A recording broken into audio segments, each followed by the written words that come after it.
I spoke at an education summit for Microsoft. This is when Steve Ballmer was CEO.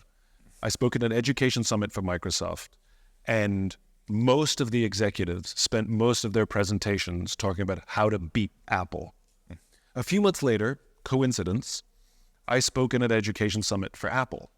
And there, all of the leaders spent all of their presentations talking about how to help teachers teach and how to help students learn.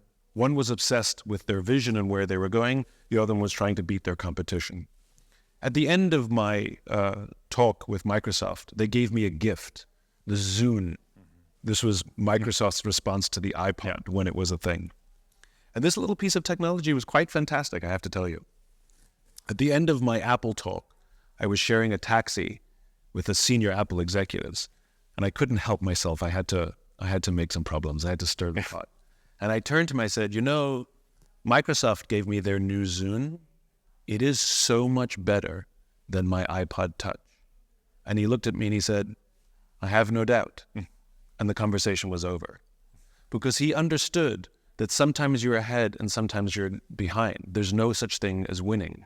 And where Microsoft was obsessed with beating Apple, Apple was obsessed with outdoing itself. And a few years later, they introduced the iPhone, rendering both the Zune and the iPod completely obsolete. That's a perfect example of infinite-minded thinking, where you actually are not trying to beat the competition. You actually spend every moment trying to outdo yourself. And it's the source of innovation, inspiration, and so many other things.